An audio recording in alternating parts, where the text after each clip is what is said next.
الحمد لله رب العالمين والصلاة والسلام على الأنبياء والمرسلين.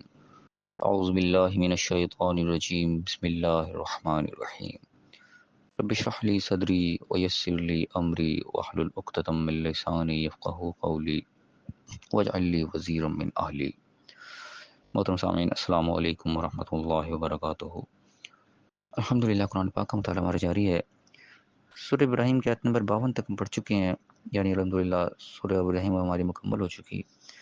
آج ہم انشاءاللہ سورہ الحجر شروع کریں گے اور اس کی آیت نمبر 1 سے آیت نمبر 9 تک پڑھیں گے. اعوذ باللہ من الشیطان الرجیم. بسم اللہ الرحمن الرحیم. الف لام را تلک آیات الکتاب وقرآن مبین. الف لام را، یہ آیتیں ہیں، نشانیاں ہیں کتاب اور قرآن مبین کی. یعنی شروع میں وہی الف لام را حروف مقطعات جس کے بارے میں ہم پہلے ہی بات کر چکے ہیں کہ اس کی اصل حکمت تو اللہ تعالیٰ ہی جانتا ہے. یہ اللہ تعالیٰ نے کس مقصد سے نازل کیے ہیں اللہ تعالیٰ نے خود بیان نہیں کیا. مختلف لوگوں کے مختلف انداز ہیں اس بارے میں. تو بہرحال زیادہ کبھی اندازہ مجھے یہ لگتا ہے کہ اللہ تعالیٰ نے وہ الفابیٹس کا ذکر کیا جن کے ذریعے سے ہم سارا کچھ لکھتے ہیں پڑھتے ہیں، ان کو اللہ نے ہائی لائٹ کر کے کہ یہ بھی وہی الفابیٹ سے بنی، وہی حروف تہجی جو ہم استعمال کرتے ہیں اسی سے لکھی ہوئی کتاب ہے، لیکن یہ اپنے آپ پہ ایک معجزہ ہے، اس کا کوئی مد مقابل نہیں ہے. اسی کا اللہ تعالیٰ نے فکر کیا کہ یہ اللہ کی کتاب جو ہے قرآن مبین، اس کو کہا گیا کہ واضح طور پہ بتا دینے والی کتاب، اس کی روشن نشانیاں ہیں جو آپ پڑھ رہے ہو، سن رہے ہو. آگے کیا اللہ نے فرمایا کہ ربما یود الذین کفروا لو کانوا مسلمین، کہ بڑی خواہشیں کریں گے، بڑی آرزو کریں گے یہ لوگ جو کافر ہیں کہ کاش مسلمان ہوتے. اب کافر و مسلمان کا لفظ پڑھ کے ہمارے ذہن میں عام طور پہ یہ آ جاتا ہے شاید کسی غیر مسلموں کی بات ہو رہی ہے، ہندو سکھ عیسائی وغیرہ جو ہیں یہ کچھ شاید خواہشیں کریں گے کہ ہم بھی مسلمان ہوتے، اور ہم تو چلو ہیں ہی مسلمان، گویا کہ ہم تو بڑے پلس پوائنٹ پہ کھڑے ہیں اور مائنس پوائنٹ پہ وہ لوگ ہیں ان کا تذکرہ ہو رہا ہے. لیکن ایسا ہرگز نہیں ہے، اس کا ہم ایسا تصور نہ کریں، بلکہ کفر کا لفظ عربی میں ناشکری کو اور انکار کرنے کو کہا جاتا ہے، اور یہ مسلم کا لفظ جو ہے فرما برداری کے لیے استعمال ہوتا ہے. یعنی کہ اس دنیا میں جو لوگ انکار کر رہے ہیں اللہ کے حکموں کا، ناشکریاں کر رہے ہیں اس کی نعمتوں کی، وہ اس دن خواہش کریں گے کہ کاش ہم نے یہ فرما برداری کی ہوتی، پرانی دنیا میں ہم نے بھی اللہ کو حکم مان لیا ہوتا، اللہ کی نافرمانی نہ کی ہوتی تو یہ کچھ ہمارے ساتھ نہ ہوتا. تو اس میں سب شامل ہیں. ہم اپنے آپ کو کوئی بڑی ذمہ نہ سمجھے کہ ہم اپنے آپ کو مسلمان کہتے ہیں تو ہم بڑے بری ہوئے بیٹھے ہیں. ہم بھی نام کے مسلمان ہیں، نافرمانی ہمارے اندر بھی بہت ہیں، ناشکریاں ہمارے اندر بھی بہت ہیں، فرما برداری بس نام کی حد تک ہی ہے، کام کی حد تک ہمارے اندر نہیں ہے اگر ہم غور کریں. تو یہاں ہم سب اس رد میں آ جاتے ہیں کہ بہت سے لوگ خواہش کریں گے اس چیز کی جنہوں نے انکار کیا ہو، جنہوں نے نافرمانیاں کی ہوں گی، جنہوں نے ناشکریاں کی ہوں گی، کہ کاش ہم بھی مسلم بن کے رہے ہوتے، فرما برداری ہم نے کی ہوتی، اللہ کے حکموں کو مانا ہوتا. اللہ فرمایا کہ ذرہم یاکلوا ویتمتعوا ویلہہم الامل فسوف یعلمون، تو چھوڑ دو ان کو کہ کھائیں اور برتیں، اپنے موج اڑائیں جس چیزوں میں لگے ہوئے ہیں، اور بہت جلد ہی جلد پھر وہ جان لیں گے کہ کیا کچھ وہ کر کے آئے ہیں. ان کی دنیا میں جو اپنی انسان موج مستیوں میں لگا ہوا ہے، اپنے فائدے اٹھا رہا ہے، دنیا داری کے چکروں میں لگا ہوا ہے، مال پہ مال جمع کیے جا رہا ہے، اپنا مستقبل سوچا کہ میں نے یہ بھی کرنا ہے وہ بھی کرنا ہے، اسی چکر میں لگا ہوا ہے، اور آخرت کو جو ہے وہ بھولے بیٹھا ہے، اللہ کے نافرمانیاں وہ کیے چلا جا رہا ہے. کوئی شخص کم تولنے میں لگا تو اسی میں لگا ہوا ہے، کوئی بےایمانی اور دو نمبریاں کرنے میں لگا ہوا ہے تو لگا ہوا ہے، بس کسی کو منہ کا حرام لگا تو لگا ہوا ہے، اس کو پتہ ہے میں کام غلط کر رہا ہوں پھر بھی وہ لگا ہے اسی چکر میں، دنیا داری کے اندر ایسا کھبا ہوا ہے. تو انہوں نے کہا کہ وہ چھوڑ دو ان کو ان کے حال پہ، جلدی ان کو پتہ لگ جائے گا کہ کیا کچھ کر کے آئے، اور پھر وہاں جا کے خواہشیں کر رہے ہوں گے کاش ہم نے یہ کچھ نہ کیا ہوتا. اگلا فرمایا کہ وما اہلکنا من قریۃ الا ولہا کتاب معلوم، ہم نے کوئی بھی ایسی بستی نہیں پیدا کی مگر اس کے لیے ایک وقت معلوم تھا، ایک لکھا ہوا وقت اللہ نے ایک مہلت گو کے دے کے بھیجا ہے اس کو. جو بھی دنیا میں آیا ہے وہ ہمیشہ کے لے کے نہیں آیا، ایک مہلت لے کے آیا، اللہ کی طرف سے ریٹن ہے وہ مہلت. ایک اتنا اس کو ٹائم لمٹ دیا جائے گا، اس ٹائم لمٹ کے اندر جو اس نے پرفارم کرنا ہے کر لے، اس کے بعد اسی کے مطابق اس کو جواب بھی دینا پڑے گا. فَمَا تَسْبِقُ مِنْ أُمَّةٍ أَجَلَهَا وَمَا يَسْتَأْخِرُونَ، کوئی بھی امت، کوئی گروہ جو کہ اللہ نے دنیا میں بھیجا ہے وہ نہ اپنے وقت سے پہلے جائے گا اور نہ اس کی تاخیر ہوگی. یعنی کوئی جا کے وہاں پہ یہ نہیں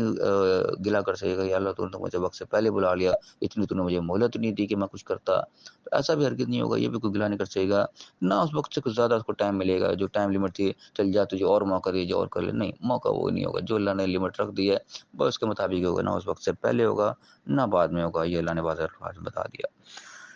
وقالوا یا ایھا الذی نزل علیہ الذکر انک لمجنون، اور یہ لوگ کہتے ہیں، یعنی کہ وہ لوگوں کی بات نقل ہو رہی ہے یہاں پہ کہ نبی جو ان تک پیغام پہنچا رہے ہیں ان کو آگے کیا جواب ملتا ہے کہ اے وہ جس کے اوپر یہ ذکر نازل ہوا ہے، نصیحت نازل ہوئی ہے، ان کا تیرا دعویٰ ہے کہ میرے پر یہ قرآن نازل ہوا ہے، نصیحت اللہ کی طرف سے نازل ہوئی ہے، انک لمجنون، بے شک تو مجنون ہے، پاگل ہے۔ نعوذ باللہ، صاحب ان کے صاف الفاظ میں اللہ کے نبیوں کو لوگوں نے پاگل کہا کہ تم بے وقوف ہو۔ آج بھی کہتے ہیں، یہ کوئی ایسی بڑی بات نہیں ہے، جو بھی اللہ کے راستے پہ چلتا ہے اس کو آج بھی لوگ پاگل سمجھتے ہیں کہ یہ تو بے وقوف ہے، اس کو پتہ نہیں دنیا داری کیسی ہوتی ہے، تو بالکل ہی سیدھا سا ہے۔ آج بھی لوگوں نے اس قسم کے جملے گھڑ رکھے ہوتے ہیں لوگوں تو الزامات لگانے کے لیے، تو یہ جملے اللہ کے نبیوں کو بھی سننے پڑے، کیونکہ صحیح راستے پہ جو بھی چلے گا، ظاہر ہے اللہ کے نبی سب سے پہلے صحیح راستے پہ چلنے والے ہوتے ہیں، تو سب سے پہلے وہ جملے اور وہ باتیں ان کو سننی پڑتی ہیں۔ آج بھی اس نقش قدم پہ چلنے کی کوشش کرتا ہے، یہ باتیں اس کو بھی سننی پڑتی ہیں۔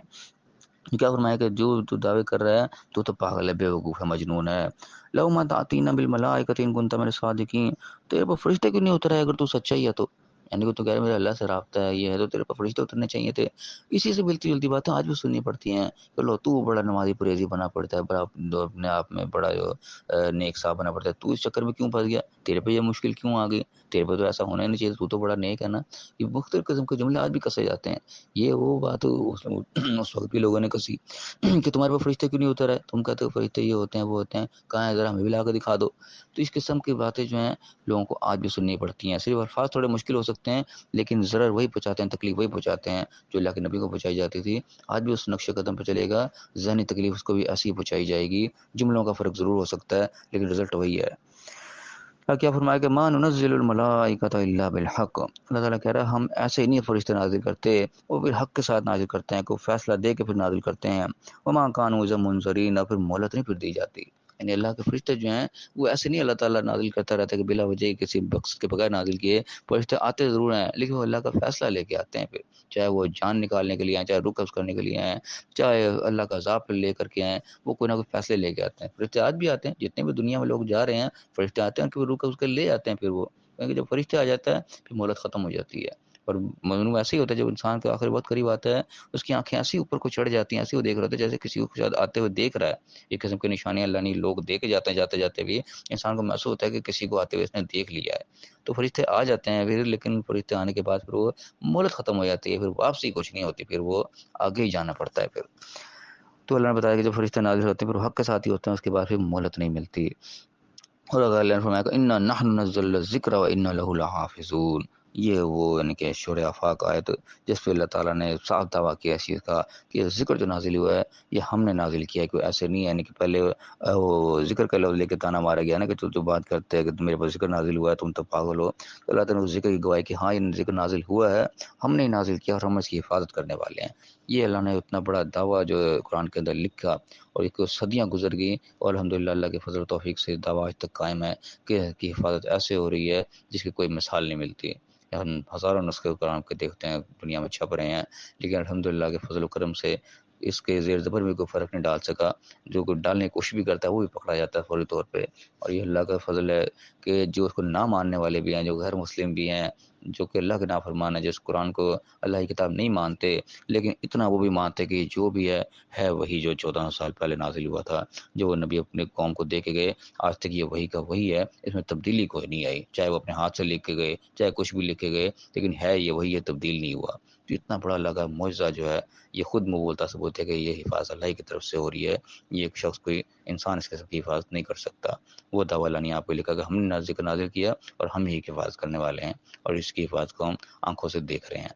تو اللہ تعالیٰ ہمیں سمجھنے کی توفیق عطا فرمائے۔ یہ اللہ تعالیٰ نے جو ذکر ہمیں نازل کیا ہے، جو نصیحت یاد دہانی ہے، یہ اپنے آپ میں ایک معجزہ ہے اور یہ اللہ کی بہت بڑی نعمت ہے، ہم اس کا جتنا بھی شکر ادا کریں کم ہے کہ جہاں بھی ہم بھٹکتے ہوں ہمیں یہ قرآن ہمیشہ صحیح اور سیدھا راستہ دکھائے گا، اصل ہدایت دے گا، جو اس کے اندر بات ملے گی وہ بالکل 100% خالص ہوگی، کسی قسم میں ملاوٹ نہیں ہوگی۔ اللہ تعالیٰ ہمیں اس نعمت کی قدر کرنے کی توفیق عطا فرمائے، جو نصیحتیں اللہ نے اس میں کی ہیں اس سے ہمیں سابق حاصل کرنے کی توفیق عطا فرمائے، جو راستہ اللہ تعالیٰ نے ہمیں اس میں بتایا ہے اس کے مطابق ہمیں زندگی گزارنے کی توفیق عطا فرمائے اور دنیا اور آخرت دونوں جگہ کامیاب فرمائے، آمین۔ وآخر دعوانا الحمد للہ رب العالمین۔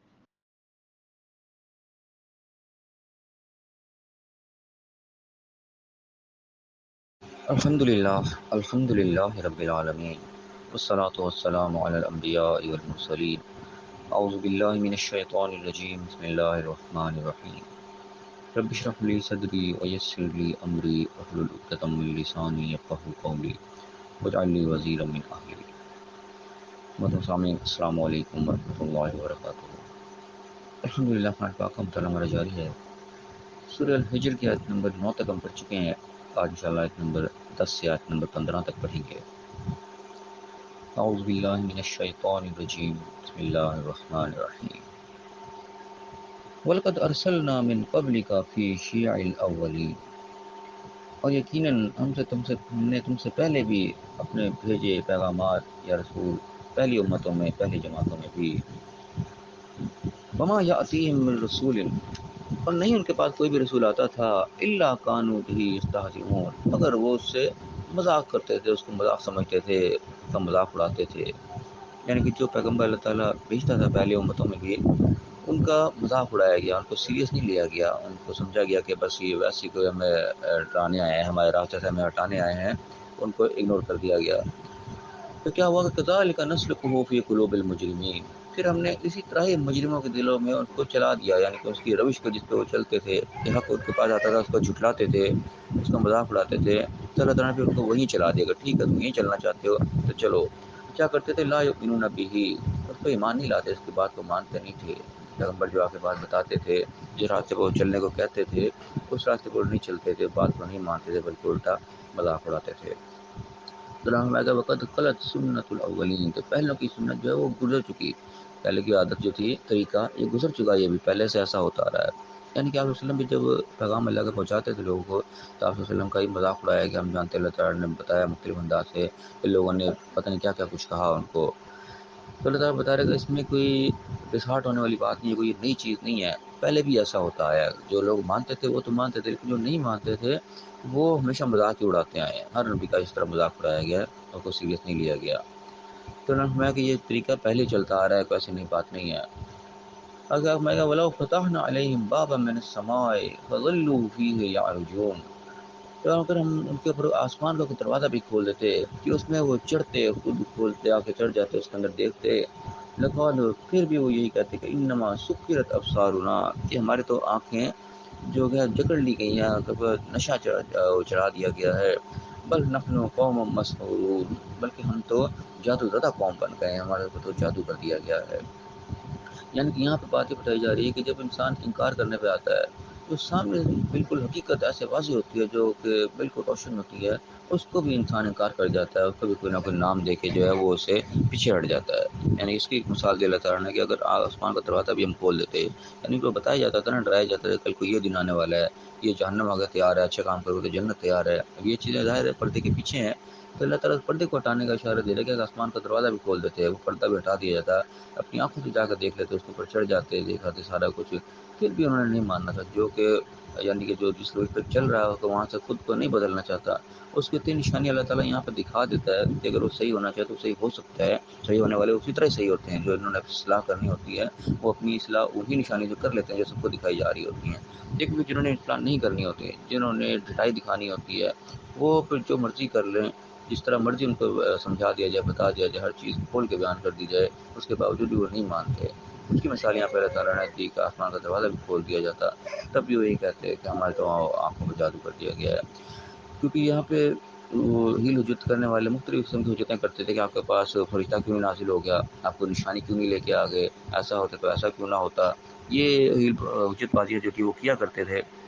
اس کا اللہ تعالیٰ جواب دے رہا ہے کہ یہ ہمیشہ سے ہوتا ہے، کوئی نئی بات نہیں ہے۔ جنہوں نے نہیں بات ماننا وہ نہیں مانتے، اور جنہوں نے بات مان لینی ہوتی ہے ان کے لیے ایک نشانی بھی کافی ہو جاتی ہے، جن کے اندر اپنی تبدیلی کرنے کی خواہش ہوتی ہے اپنے اندر کہ ہم صحیح راستے کو تلاش کریں۔ تو اللہ تعالیٰ نے کہا کہ اسی طریقے سے پھر ہم ان کے دلوں کو بھی ادھر ہی موڑ دیتے ہیں۔ یہ ایک یعنی کہ توجہ طلب چیز ہے کہ جب انسان حق کو ٹھکراتا ہے اور جانتے پوچھتے ہوئے صحیح بات کو نہیں مانتا، کہ اللہ تعالیٰ اس کی پھر رسی دراز کر دیتا ہے، وہ کہتا ہے کہ ٹھیک ہے جاؤ، جو جہاں جانا چاہتے ہو وہ چلے جاؤ۔ آج کل کے دور میں دیکھیں تو جو ہمارے یہاں فرقہ پرستی چل رہی ہے، یا جو ایک دوسرا مقابلے بازی کا ماحول چل رہا ہے، کہ جس نے نہیں ماننا ہوتا وہ نہیں مانتا، وہ ہر صورت میں اپنے ہی عقیدے کو ڈیفینڈ کرتا ہے، اپنے فرقے کو ڈیفینڈ کرتا ہے کہ یہی ٹھیک ہے، جو جس نے مرضی دلائل کو سامنے رکھ دی جائیں وہ آگے سے حجت کرتا چلا جاتا ہے، اس کو مانتا نہیں ہے۔ لیکن جس نے ماننا ہوتا ہے وہ اپنے آپ کو تبدیل کر لیتا ہے۔ تو یہ ہمیشہ سے ایسا ہوتا ہے، آج تک ایسا ہی ہوتا ہے۔ جس نے بات کو ماننا ہوتا ہے وہ قرآن کی ایک آیت پڑھ کے بات مان جاتا ہے، یا اس کے فرمان سن کے بھی باتوں کی سمجھ میں آ جاتی ہے کہ نہیں یہ بات یہاں پہ میری غلطی ہے، یہاں پہ مجھے اصلاح کی ضرورت ہے۔ لیکن جس نے ٹھان لی ہوتی کہ میں نے نہیں ماننی بات کو، اس کے پاس اب جو مزید دلائل کے انبار بھی لگا دیں، ان کے بارے میں تو اللہ تعالیٰ کہتا ہے کہ اس طریقے سے پہچانتے جیسے اپنے بیٹوں کو پہچانتے ہیں، بعض حق بالکل واضح ہو کے سامنے آ جاتا ہے، لیکن اس کے باوجود انہوں نے انکار ہی کرنا ہوتا ہے۔ تو بہرحال ہمارا کام ہے کہ جو اللہ تعالیٰ کے احکام ہم ملے ہیں، ہم ان پر سب سے پہلے خود پختگی کے ساتھ عمل کریں۔ کسی اور کو عمل کروانا ہمارے بس میں نہیں ہے، ہمارا کام صرف پیغام کو پہنچانا ہے، لیکن جو پیغام ہم تک پہنچا ہے، ہم تک پہنچ رہا ہے، کوئی اور ہم تک پہنچا رہا ہے، ہم اپنی اصلاح ضرور کرتے ہیں کہ ہم نہ کہیں غلطی پر ہوں، کیونکہ ہوتا یہی ہے کہ انسان یہی سمجھ رہا تھا کہ میں بالکل ٹھیک ہوں، کہ دوسرا بتانے آتا ہے وہ کہتا نہیں میں تو ایسا ہو ہی نہیں سکتا۔ تو اس چیز پہ ہمیں اپنے آپ کو بھی رکھنا چاہیے کہ ہمارے اندر بھی کوئی ایسی غلطی نہ ہو کہ کوئی دوسرا آ کے ہمارے پاس ہائی لائٹ کرے لیکن ہم اس کو ماننے کو تیار نہ ہو، کیونکہ اگر ہم صحیح راستے پر جا رہے ہیں، واقعی جنرلی ہم صحیح راستے پر ہیں، تو ہمیں اتنا ہی زیادہ الرٹ رہنے کی بھی ضرورت ہے، کیونکہ یہ ذہن میں رکھے کہ ہم صحیح جا رہے ہیں تو شیطان کا سارا اٹیک بھی پھر ہمارے اوپر ہی ہے، اس نے ہمیں ہی بھٹکانا ہے۔ جو پہلے سے بھٹکا ہوا ہے اس پہ تو اس نے زور نہیں لگانا، کیونکہ جو سرات مستقیم پر چل رہا ہے اس نے سارا فوکس اپنا اس پہ کر دینا ہے کہ اس کو سرات مستقیم سے ہٹاؤ، اس کو کہیں نہ کہیں جو ہے پھسلا دو راستے سے۔ تو جو جتنا اپنے آپ کو صحیح سمجھتا ہے کہ میں صحیح جا رہا ہوں، اس کو اتنا ہی زیادہ الرٹ رہنے کی بھی ضرورت ہے، کہیں بھٹکا نہ جائے اس کو شیطان کسی ایسی جگہ سے۔ اور بھٹکاتا ایسا ہی ہے کہ انسان کو پتہ نہیں چلتا، ذرا سا ہوا پر فرق پڑتا ہے اور انسان کہیں کا کہیں ڈی ٹریک ہو جاتا ہے۔ تو بہر اللہ تعالیٰ میں صحیح سمجھنے کی توفیق عطا فرمائے، جتنی نشانیاں اللہ تعالیٰ نے ہمیں دکھائی ہیں سمجھائی ہیں، وہ اللہ تعالیٰ میں صحیح سمجھ کے ہر وقت اپنی اصلاح کرتے رہنے کی توفیق عطا فرمائے، مرتے دم تک اللہ تعالیٰ میں صحیح صراط مستقیم پر چلنے کی توفیق عطا فرمائے، اور دنیا اور آخرت دونوں جگہ کامیاب فرمائے، آمین۔ وآخر دعوانا الحمدللہ رب العالمین۔ الحمدللہ رب العالمین، والصلاة والسلام علی الانبیاء والمرسلین۔ اعوذ باللہ من الشیطان الرجیم، بسم اللہ الرحمن الرحیم۔ رب اشرح لی صدری ویسر لی امری واحلل عقدۃ من لسانی یفقہوا قولی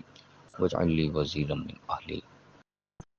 محترم سامعین، السلام علیکم ورحمۃ اللہ وبرکاتہ۔ الحمدللہ قرآن پاک کا مطالعہ ہمارا جاری ہے۔ سورۃ الحجر کی آیت نمبر 15 تک ہم پڑھ چکے ہیں، آج انشاءاللہ آیت نمبر 16 سے آیت نمبر 20 تک پڑھیں گے۔ اعوذ باللہ من الشیطان الرجیم، بسم اللہ الرحمن الرحیم۔ وَلَقَدْ جَعَلْنَا فِي السَّمَاءِ بُرُوجًا وَزَيَّنَّاهَا لِلنَّاظِرِينَ، اور بے شک یقیناً ہم نے آسمان میں برج بنائے اور ان کو مزین کر دیا دیکھنے والوں کے لیے۔ یہاں پہ اللہ تعالیٰ کا اشارہ ستاروں کی طرف ہے، جو ہم دیکھتے ہیں اس سے آسمان جو ہے وہ خوبصورت نظر آتا ہے، اور اللہ تعالیٰ نے یہاں پہ ان کو ستاروں کا نہیں بلکہ بروج کا نام دیا ہے، کہ برج ہیں، جیسے برج جیسے کہ ایک مضبوط قلعے ہوتے ہیں جہاں پہ پہرے دار جو ہے حفاظت کر رہے ہوتے ہیں کسی چیز کی، ان کا طرف اشارہ کر کے اللہ تعالیٰ نے ستاروں کے بارے میں کہا کہ ہم نے ان کو برج بنایا اور ان کو خوبصورتی زینت کا سامان بنا دیا دیکھنے والوں کے لیے، ان کے دیکھنے والوں کو یہ خوبصورت لگ رہے ہوتے ہیں، چراغوں کی طرح مزین ہوتے ہیں۔ وَحَفِظْنَاهَا مِنْ كُلِّ شَيْطَانٍ رَجِيمٍ، اور ہم نے اس کے لیے ایک حفاظت محفوظ رکھ دیا اس کو ہر شیطان رجیم سے، یعنی کہ جو راندہ درگاہ شیطان بھٹکا ہوا راستے سے مردود شدہ، ریجیکٹڈ شدہ، دھتکارا ہوا، اس شیطان سے ایک حفاظت کا اس کو ذریعہ بنایا۔ یعنی کہ یہ جو آسمان میں ستارے ہیں یہ برج کا کام کریں، ایک برجیاں ہیں جو کہ حفاظت کا کام کرنے کے اندر کوئی پہرے دار اللہ تعالیٰ نے ایسے بٹھا رکھے ہیں جو شیطانوں سے بچاتے ہیں، محفوظ رکھتے ہیں کچھ چیزوں کو۔ اللہ تعالیٰ نے یہاں پہ اشارہ دیا اس چیز کا، آگے فرمائے گا الا من استرق السمع، ہاں مگر جو کوئی سماع، کچھ سننے کی چیز کو اچک لے، فاتبعه فی شہاب مبین، تو اس کے پیچھے لگتا ہے ایک واضح انگارہ، شہاب مبین۔ اور یہ ہم کبھی کبھی آسمان پہ دیکھ رہے ہیں، اور رات کو گرمیوں میں خاص طور پہ جو لوگ چھتوں پہ چڑھے ہوئے تھے رات کے ٹائم، تو کبھی کبھی دیکھتے ہیں آسمان پہ ایک ایسا شعلہ سا نظر آتا ہے، تھوڑی دیر آگے جاتا ہے اور غائب ہو جاتا ہے، اس کے عام طور پہ ہم شہاب ثاقب کہتے ہیں۔ وہ اس چیز کی یعنی کہ واضح علامت ہے جس کا یہاں پہ اللہ تعالیٰ تذکرہ فرما رہا ہے قرآن میں، کہ جو کوئی آسمانوں کے ایک لمٹ سے آگے جانے کی کوشش کرتا ہے، کوئی چیز چرانے کی کوشش کرتا ہے، کیونکہ بچے ایک شہاب مبین، واضح شہاب جو ہے ایک انگارہ یا ایک میزائل کی طریقے سے وہ اس کے پیچھے لگتا ہے، اس کو وہاں سے بھگا دیتا ہے۔ یہاں پہ اس چیز سے ایک اشارہ ملتا ہے، علماء اس کی تفسیر بیان کرتے ہیں کہ معلوم ایسا ہوتا ہے کہ جیسے آسمان کے اندر اللہ تعالیٰ کے جو فیصلے ہو رہے ہوتے ہیں، آسمان کے اندر جہاں پہ ایک فرشتے موجود ہیں، جہاں اللہ تعالیٰ کی پوری کیبنٹ موجود ہے، اللہ تعالیٰ کے فرشتے جو کہ اللہ کے حکم سے زمین کے نظاموں کو چلا رہے ہیں، کہیں بارش برس رہی ہے، جو کہیں لوگوں کے اوپر عذاب آتے رہے، پچھلے قوموں پہ جو کچھ بھی معاملات ہوتے رہے، جو فرشتے تمام کام سر انجام دے رہے ہیں، جو قرآن کی مختلف آیات میں آتا ہے کہ اللہ تعالیٰ آسمان سے پانی نازل کرتا ہے، پھر ہم وہاں سے زمین سے سبزہ اگاتے ہیں وغیرہ وغیرہ، جو بھی ملائکہ کام اللہ تعالیٰ نے ڈیوٹیاں جو لگا رکھی ہیں، تو ایسا لگتا ہے جیسے اللہ تعالیٰ آسمانوں میں ان کو آرڈر دیتا ہے، اور وہ آرڈر آواز کی شکل میں ہوتا ہے جو کہ فرشتوں کو ملتا ہے، اور فرشتوں نے اس کے مطابق پھر عمل کرنا ہوتا ہے۔ تو وہ آواز جو ہے وہ سماعت کا یہاں پہ لفظ ہے کہ وہ سماعت کو اچکنے کی کوشش کرتے ہیں، کہ سننے کی کوشش کرتے ہیں کیا آرڈر ہو رہا ہے یہاں پہ۔ اور وہ جب شاید اس سے پہلے جو اللہ تعالیٰ نے یہ نظام بنایا، تو اس وقت اس سے پہلے بھی یہ جانے کی کوشش کرتے تھے کہ سنیں اور اس پیغام کو جا کے اپنے ان تک پہنچائیں، جو کہ کاہن اور جو لوگ جن کا جنات کے ساتھ تعلق ہوتا ہے، عامل قسم کے لوگ، اس طرح ہم دیکھتے ہیں جنہوں نے مکر اپنے کنٹرول میں کر رکھے ہوتے ہیں، جنات کے ساتھ ان کا رابطہ ہوتا ہے، جن کے بارے میں اللہ تعالیٰ قرآن میں تذکرہ بھی کرتا ہے کہ قیامت کے دن یہ فیصلہ ہوگا، اس وقت کہیں گے یہ لوگ کہ ہم نے ایک دوسرے سے بڑا فائدہ اٹھایا، جنات نے انسان سے فائدہ اٹھایا، انسانوں نے جنات سے فائدہ اٹھایا۔ تو انسان اور جنات کا رابطہ کسی طریقے سے ہوتا ہے، کہیں نہ کہیں موجود ہے، قرآن اس کی طرف اشارہ دیتا ہے۔ تو یہاں پہ پتہ چل رہا ہے کہ جنات شیطان رجیم قسم کے جو شیطان ہیں، جن ہیں، وہ آسمان پہ چڑھ کے کچھ نہ کچھ اچکنے کی کوشش کرتے ہیں، کوئی چیز سننے کی کوشش کرتے ہیں، تاکہ وہ سن کے آگے پیغام اپنے جو دوست انسان ہیں ان تک پہنچائیں، اور وہ آگے اپنے جناب دکانداری چمکا رہے ہوتے ہیں، لوگوں کو باتیں بتا رہے تھے کہ اب یہ ہونے والا ہے، کل کو یہ ہونے والا ہے۔ تو اللہ تعالیٰ نے اس چیز کی حفاظت کا ایک ذریعہ بنایا کہ اب جو کوئی کوشش کرتا ہے آگے جانے کی، اس کو ایک آگے سے انگارہ پڑتا ہے، وہ کھل کے ساری باتیں بیٹھ کے تسلی سے نہیں سن سکتا کہ ساری پلاننگ سن لیں اور جناب پوری پلاننگ آپ کے نیچے بیان کر دے، ایسا نہیں، کوئی نہ کوئی اشارہ وہ سننے کی کوشش کرتا ہے، اور ساتھ ہی اس کے پیچھے ایک انگارہ لگتا ہے کہ وہاں سے وہ بھاگتا ہے۔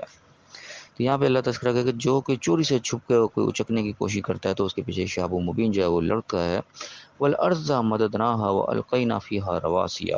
اور زمین کو ہم نے پھیلایا، وسیع کیا، وہ القینا فیہا رواسیا، اور اس کے اندر لنگر ڈال دیا، رواسیا یعنی کہ پہاڑوں کا آ جاتا ہے، پہاڑوں کو ایک لنگر کی طرح یعنی کہ بیلنس کرنے کے لیے اس کے اندر اللہ تعالیٰ نے زمین ویسے گاڑ دیا کہ زمین بیلنس ہو جائے، کیونکہ زمین پہ جو ہے ایک طرف جو ہے پانی ہے، بالکل ایک طرف سمندر ہی سمندر ہے، اور دوسری سائڈ کے اوپر پہاڑ ہیں، دونوں کو ایسے بیلنس کیا ہوا جیسے زمین جیسے الٹ نہ جائے، کہیں گر نہ جائے، ڈسبیلنس نہ ہو جائے، اللہ تعالیٰ نے پہاڑوں کے ذریعے زمین کے بیلنس کو قائم کیا، کیونکہ پانی جو ہے انسانوں کے لیے انتہا ضروری چیز ہے، انسانوں جانوروں پوری زندگی کے لیے جو ہے جو بھی چیز زندہ ہے اس کے لیے پانی انتہائی ضروری ہے۔ تو اللہ تعالیٰ نے پانی کا بہت بڑا حصہ جو ہے زمین کے اوپر رکھا، ایک سائڈ پہ سارا پانی اور دوسری سائڈ پہ جو اللہ تعالیٰ نے پہاڑ جو ہے وہ رکھے اور بیلنس کیا۔ اور معلوم ایسا ہوتا ہے جیسے کہ ایک طرف سے کوئی مشین نے کھود کے جو دوسری طرف ڈھیر لگاتی گئی، ایک طرف کھڈا ہو گیا بہت بڑا اور دوسری طرف پہاڑ بن گئے، اور اس طرح جو وزن ہوا ایک طرف کھڈے کو پانی سے بھر دیا اور دونوں طرف بیلنس برابر ہو گیا۔ اور جب قیامت کا دن شاید اب آئے گا تو پھر سارا یہ پانی جو خشک ہو جائے گا، پھر وہ گڑھا رہ جائے گا، اور ادھر کے پہاڑ اٹھ کے سارے اس گڑھے کے اندر واپس چلے جائیں گے، اور زمین ایسے چٹی اور میدان بن جائے گی، جس کا قرآن اشارہ کرتا ہے قیامت کے دن زمین بالکل پلین میدان کی طرح ہوگی۔ تو میدان اسی طریقے سے ہو جائے گی، جو پہاڑ جو ہیں وہ وہاں سے ہٹ جائیں گے، وہ جگہ پلین ہوگی، اور پہاڑ سارے کے سارے وہ گڑھے کے اندر سمندروں کے اندر بھر جائیں گے، ادھر وہ گڑھا بھی فل ہو جائے گا، پوری زمین ایک برابر پلین ہو جائے گی۔ تو یہاں پہ اللہ تعالیٰ کہہ رہا ہے کہ رواس یہ لنگر ڈال دیا، اور اس کو بیلنس کرنے کے لیے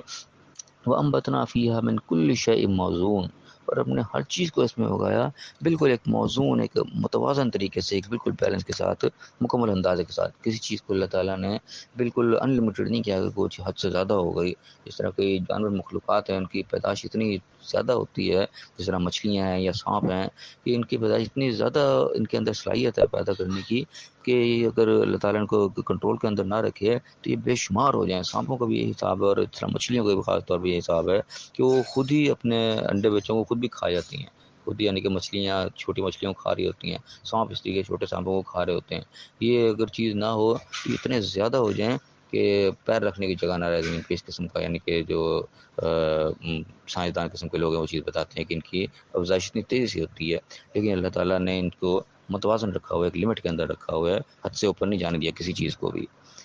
اور اگر میں وجعلنا لکم فیہا معائشہ، اور اس میں ہم نے تمہارے لیے معائش یعنی کہ تعیش کا سامان یا ذریعہ معاش جو ہے وہ تمہارے لیے اس کے اندر رکھ دیا زمین کے اندر، اور صرف تمہارے لیے نہیں، وَمَن لَسْتُمْ لَهُ بِرَازِقِينَ، ان چیزوں کے لیے بھی جن کا تم رازق نہیں بن سکتے، اللہ تعالیٰ نے ان کے رزق کا بندوبست جو وہ زمین کے اندر کر دیا۔ اب کتنی ساری مخلوقات اللہ کی جو ہیں پیدا کردہ، جن کو ہم رزق نہیں دے سکتے، کئی مخلوقات تو ایسی ہیں جس کو ہم، جس طرح جانور وغیرہ ہیں جن کو ہم پالتے ہیں، ان کے رزق کا بندوبست اللہ تعالیٰ ہمارے ذریعے کرواتے ہیں، ان کے رزق کا بندوبست کر دیتے ہیں، چارہ ان کو دے رہے ہیں یا جو بھی کھانا پینے کا ان کو بندوبست کر رہے ہیں، لیکن ان کے علاوہ کس قدر مخلوقات ایسی ہیں جن کا رزق کا بندوبست ہم کر ہی نہیں سکتے، ہمارے بس سے باہر ہی ہے، لیکن اللہ تعالیٰ نے سب چیزوں کا انتظام جو ہے وہ زمین کے اوپر ایسے کیا ہے جس کے ہم رازق نہیں بن سکتے، وہ اللہ تعالیٰ اس کا رازق ہے، اس کو رزق پہنچا رہا ہے۔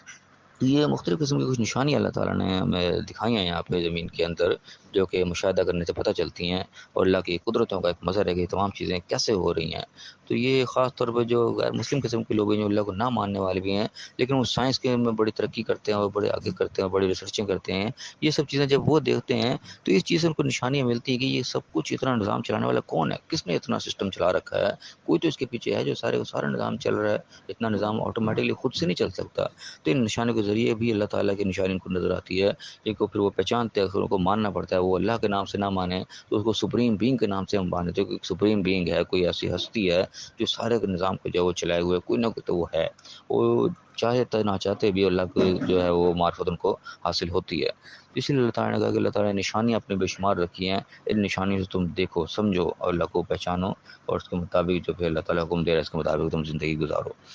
تو فی الحال ہم یہیں تک پڑھیں گے، تو یہ مختلف نشانیاں اللہ نے بتائیں، تو اللہ سے دعا ہے اللہ تعالیٰ جتنی بھی نشانیاں ہمیں دکھاتا ہے ان کے ذریعے جو ہمارے لیے نصیحت کا سامان ہے وہ نصیحت ہمیں حاصل کرنے کی توفیق عطا فرمائے، اور پھر جو اللہ نے احکام دیے ہیں اس کے مطابق ہمیں زندگی گزارنے کی توفیق عطا فرمائے، اور دنیا اور آخرت دونوں جگہ کامیاب فرمائے، آمین۔ وآخر دعوانا ان الحمد للہ رب العالمین۔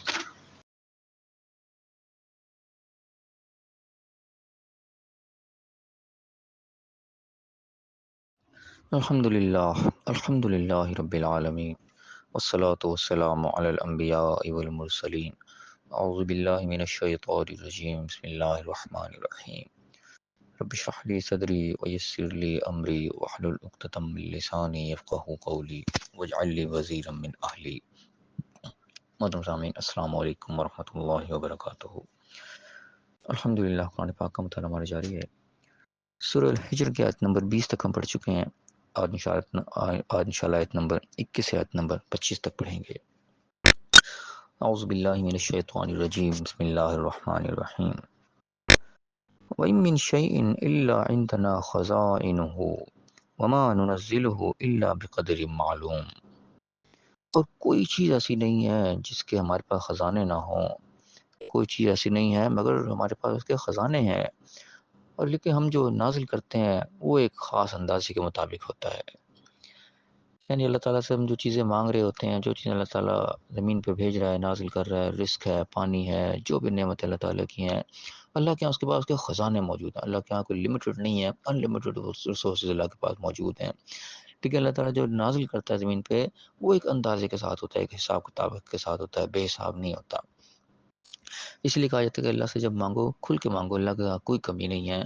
اللہ کے یہاں ناپ تول کے مانگنے کی ضرورت نہیں ہے۔ اللہ تعالیٰ کو جتنی ہماری حسد ہوگی اللہ خود اس کے مطابق ہمیں عطا کرے گا۔ ہمارے مانگنے کے اندر کوئی کمی نہیں ہونی چاہیے، ہمارا عمل جو ہے وہ مضبوط ہونا چاہیے۔ اس کے بعد ہماری ڈیمانڈ ہم کھل کے اللہ سے مانگیں، جتنے اللہ تعالیٰ کو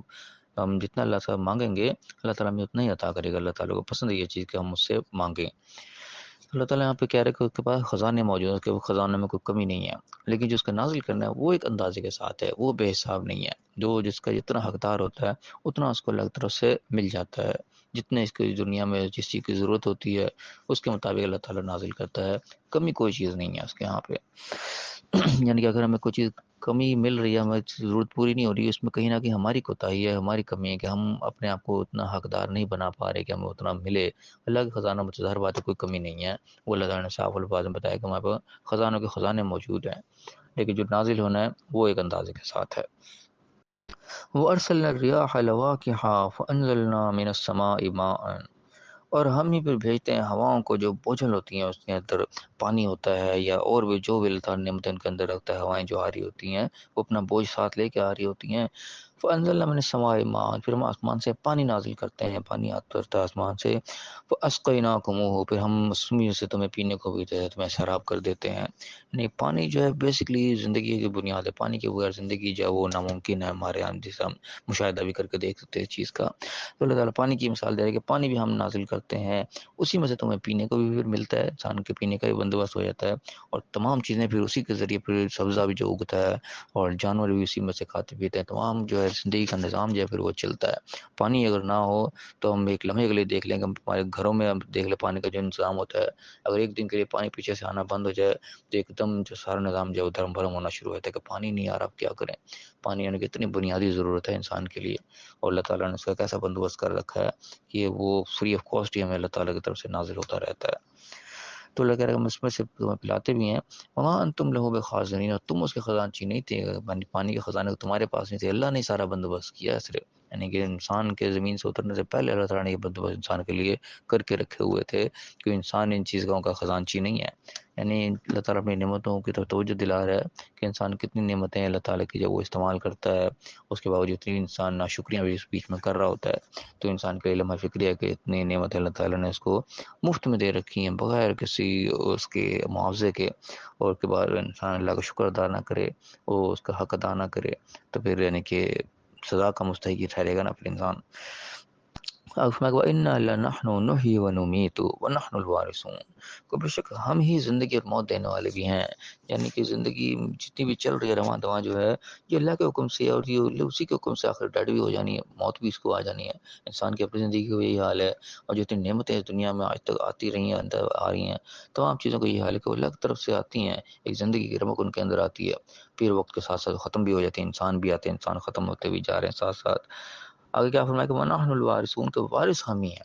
یہاں پہ وارث کا لفظ اللہ نے استعمال کیا کہ وراثت کے ہاں یہ ہمارے بڑے جھگڑے چل رہے ہوتے ہیں، یہ فلانا وارث ہے، اس کے بعد یہ وارث ہے، یہ وارث ہے، لیکن اصل وارث جو وہ اللہ ہی ہے۔ جو بھی یہاں پہ ہوتا ہے وہ عارضی طور پہ ہوتا ہے، آخر کار اس کو بھی جانا ہوتا ہے، جو بھی یہاں پہ وارث بنتا ہے وہ ہمیشہ کے لیے نہیں بنتا، ہمیشہ کی والا اصل جو وارث جو ہے وہ صرف صرف اللہ تعالیٰ ہے۔ نحن الوارثون، اللہ نے کہا کہ ہم ہی اصل وارث ہیں، یعنی جتنا بھی دنیا کے اندر جو بھی مال متا پڑا ہوا ہے، جتنے بھی نعمتیں جو کچھ بھی ہے، حقیقی وارث اس کا اللہ تعالیٰ ہی ہے۔ اللہ نے ایک امانت کے طور پہ ہمیں وہ چیزیں دی ہیں صرف وقتی طور پہ، ہم نے ان کو استعمال کرنا ہے اور آخر پھر چھوڑ کے چلے جانا ہے، آخر میں کس کا ہوگا سارا کچھ؟ وہ اللہ کا ہی ہوگا۔ تو یہ چیز احساس ہمارے دل میں ہونا چاہیے کہ یہاں پہ جو کچھ بھی ہے وہ اصل میں ہمارا نہیں ہے، کیونکہ یہاں پہ اسی چیز کے ہمارے جھگڑے چل رہے تھے کہ یہ میرا اور یہ میرا، لیکن یہاں پہ اصل میں کچھ بھی ہمارا نہیں ہے، ہر چیز اللہ کی ہے۔ وقتی طور پہ اللہ نے صرف برتنے کے لیے ہمیں دی ہے، وہ ہمارا کام ہے کہ اس طریقے سے ہی برتیں جس طریقے سے اللہ نے اس کو برتنے کا کہا ہے، اس کے اندر کہیں ہم کمی بیشی نہ کریں، ورنہ اس کا ہمیں جواب دینا پڑے گا، اور چھوڑ کے تو پھر بھی جانا، ساتھ تو ہم نے لے جانا ہی نہیں ہے۔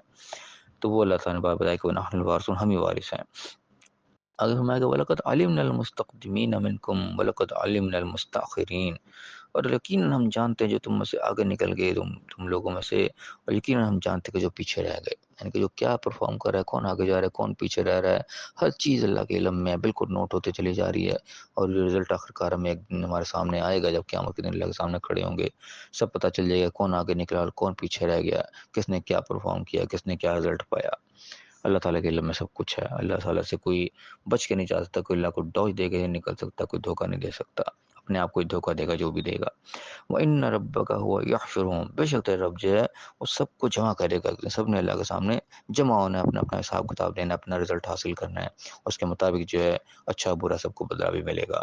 إِنَّهُ حَكِيمٌ عَلِيمٌ، بے شک وہ حکمت والا بھی اور علم والا بھی ہے، یعنی کہ ہر چیز کے علم کے اندر بھی ہے، لیکن وہ صاحب حکمت بھی ہے، ہر چیز اپنی حکمت کے ساتھ لے کے چل رہا ہے، کس کو کس لیے مہلت دینی ہے، کس کو کس وقت پکڑنا ہے، ہر چیز ایک حکمت کے تحت ہے، ہر ایک کے اوپر حجت تمام اس نے کرنی ہے، کسی کے ساتھ کوئی ظلم والا عنصر تو ہوگا نہیں، قیامت کے دن کوئی یہ نہیں کر سکے گا، کوئی نہیں عذر پیش کر سکے گا میرے ساتھ یہ ظلم ہوا، مجھے یہ موقع نہیں ملا، مجھے اس چیز کا جو ہے چانس نہیں دیا گیا، ایسا کچھ نہیں ہوگا، ہر ایک کے اوپر حجت تمام ہو چکی ہوگی، ہر ایک اپنا محاسبہ کرنے کے لیے خود ہی کافی ہوگا، خود ہی دیکھ لے گا کہ میرا آج کیا انجام ہونا چاہیے۔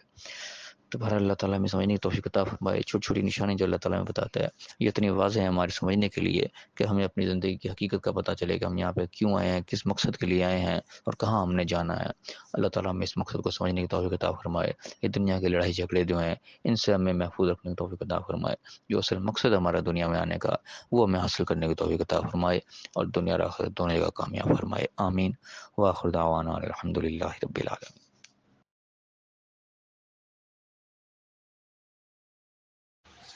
الحمد للہ رب العالمین، والصلاة والسلام علی الانبیاء والمرسلین۔ اعوذ باللہ من الشیطان الرجیم، بسم اللہ الرحمن الرحیم۔ رب اشرح لی صدری ویسر لی امری واحلل عقدۃ من لسانی یفقہوا قولی واجعل لی وزیرا من اہلی۔ محترم سامعین، السلام علیکم ورحمۃ اللہ وبرکاتہ۔ الحمدللہ، قرآن پاک کا مطالعہ ہمارا جاری ہے۔ سورہ الحجر کی آیت نمبر 25 تک ہم پڑھ چکے ہیں، آج انشاءاللہ آیت نمبر 26 سے آیت نمبر 35 تک پڑھیں گے۔ اعوذ باللہ من الشیطان الرجیم، بسم اللہ الرحمن الرحیم۔ وَلَقَدْ خَلَقْنَا الْإِنسَانَ مِنْ صَلْصَالٍ مِّنْ حَمَإٍ مَّسْنُونٍ، اور بے شک تحقیق ہم نے انسان کو پیدا کیا ایک بجتی ہوئی مٹی سے، جو کہ ایک سیاہ بدبودار، یعنی کہ جسے کہنا چاہیے سنی ہوئی مٹی سے پیدا کیا۔ اب انسان کی تخلیق کا یہاں پہ تذکرہ ہے، اور اس کے اندر آدم اور ابلیس کا قصہ بھی نسبتاً زیادہ ڈیٹیل کے ساتھ آئے گا۔ اب انسان کی تخلیق کے لیے اللہ تعالیٰ نے مختلف الفاظ استعمال کیے ہیں، کہیں 3 کا لفظ استعمال کیا ہے، کہیں 3 لازم کا استعمال کیا ہے، اور کہیں سلسال کا لفظ آ رہا ہے، سلسال من حمأ آ رہا ہے، سلسال حمأ مسنون آ رہا ہے، کہیں سلسال کالفخار آئے گا۔ اب یہ سوچنے کی بات ہے کہ اللہ تعالیٰ نے انسان کو الگ الگ چیزوں سے پیدا کیا ہے، ایسا نہیں ہے، پیدا بنیادی طور پہ ایک ہی ہے۔ تراب کا لفظ بھی آتا ہے اسی طریقے سے، یعنی بنیادی طور پہ جو ہے وہ مٹی ہی ہے۔ یہ مٹی کی مختلف یعنی کہ حالتیں شکلیں تبدیل ہوتی جاتی ہیں، تو مختلف حالتوں کا اللہ تعالیٰ نام جگہ جگہ وہ لیتا ہے، تو یعنی پہلے مٹی ہے، مٹی پانی میں جائے تو وہ گارا بن جاتا ہے، گارا مزید آگے خشک ہو جاتا ہے، وہ سنا ہوا گارا بن جاتا ہے، پھر وہ خشک ہو کے پھر وہ بجنے والی مٹی بن جاتی ہے، یعنی مختلف اس کی حالتیں تبدیل ہوتی چلی جاتی ہیں، لیکن بنیادی طور پہ ہے وہ وہی مٹی ہے جس سے انسان پیدا ہوا ہے۔ تو یہاں پہ اللہ تعالیٰ انسان کی تخلیق بتا رہا ہے کہ ہم نے اس کو سنے ہوئے گارے سے جو بجنے والی تھی اس سے کھنکتی ہوئی یعنی کہ مٹی سے پیدا کیا۔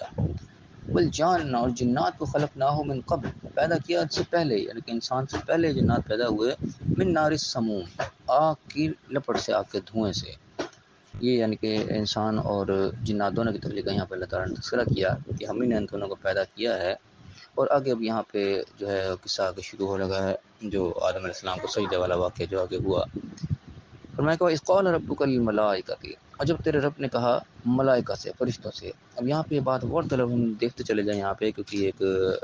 بات ایک بحث چھڑتی ہے اس معاملے میں، تو ہم غور کرتے چلیں گے کہ ہمیں اللہ تعالیٰ کیا ارشاد فرما رہا ہے۔ وَإِذْ قَالَ رَبُّكَ لِلْمَلَائِكَةِ، ہم نے جب فرشتوں سے کہا، ملائکہ سے کہا، کیا کہا کہ انی خالقن،